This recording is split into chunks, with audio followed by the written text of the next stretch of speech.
I remember it as if it were only just yesterday.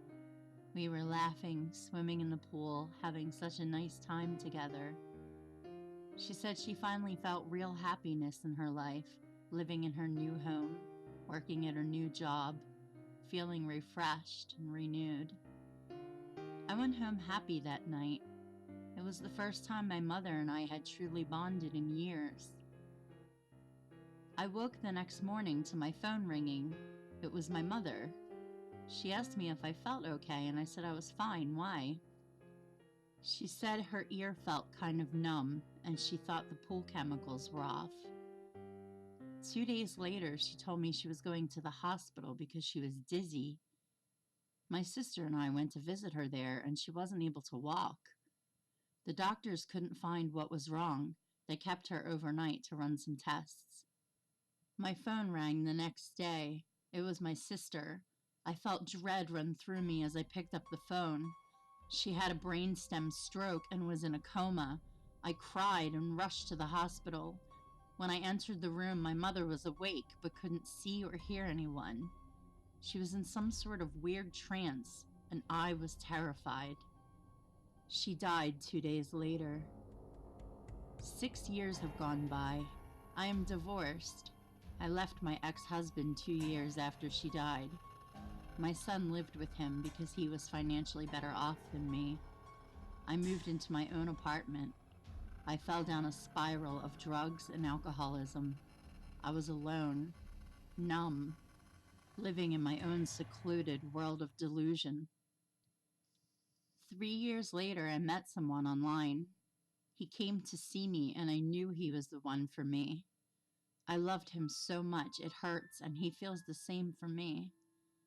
I had some health problems and lost my job because of losing too much time at work, so I had to move to his state and live with him.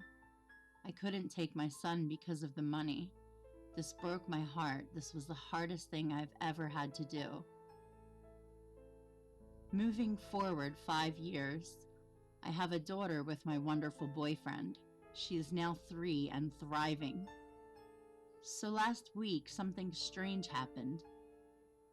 I was out at the grocery store to buy some groceries when I saw someone that looked exactly like my mother. Same long curly brown hair, same bright blue eyes, same body language. She looked at me, stared at me for what seemed like hours. I couldn't take my eyes off of her. She then smiled at me and walked outside and got into her car, watching me follow her. She waited in her car for me to get into mine and then slowly started driving away. I was anxious as hell but had to follow her. She drove into this area that looked abandoned. Grassy green hills, empty dirt roads. She drove for about an hour. I stayed right behind her and could see her glancing occasionally at me through the rearview mirror. She then pulled up into a gated community. She spoke into the speaker and they opened the gate. They let me in for some unknown reason. As I looked around, I was completely puzzled. Every house looked exactly the same. Same curtains on the windows and a big sign on the roof of every house that said the Disciples of Christ. I wasn't a religious person, and this was making me extremely uneasy. She pulled into her driveway, stopped the car, and waited for me.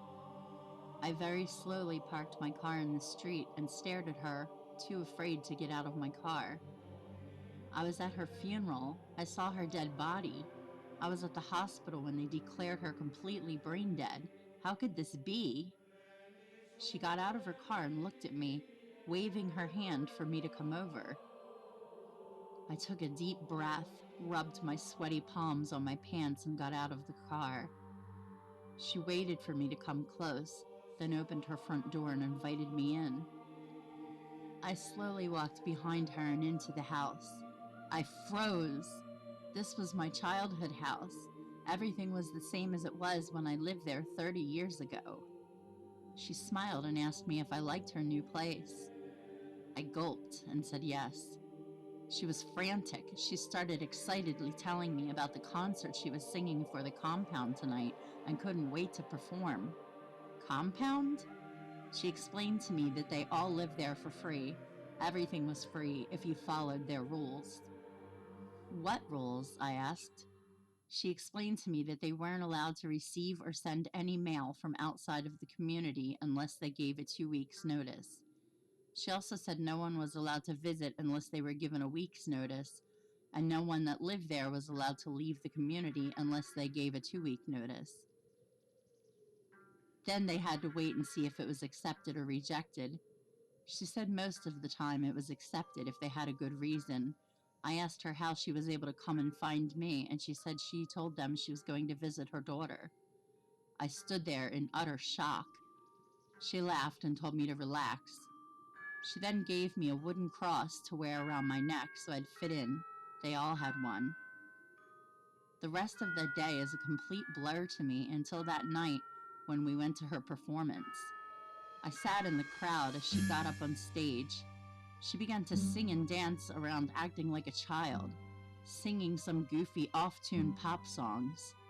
The crowd was enraged. They booed her off the stage and kicked her out.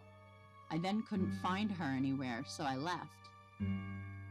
I drove back to her house, but something was strange. I pulled up to the driveway and opened the front door only to see that every door and window was bricked off.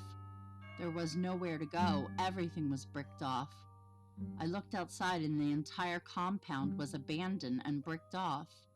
I panicked and got the hell out of there as fast as I could. I drove home that night terrified at what had just happened. My boyfriend was worried, saying he's been trying to call me all day, but I wouldn't answer. I noticed my phone signal was out, so I rebooted my phone and then it came back. I tried to explain to him what happened, but he just stared at me with an odd expression. I asked him what was wrong, and he said I was bleeding on my head. I froze and became dizzy. I woke the next day in a hospital bed. She told me I was in a car accident and that I'll be okay, but I had a pretty bad concussion. I laid there staring at my boyfriend, who was looking at me with pity. I stared at him as I reached down and felt a wooden cross around my neck.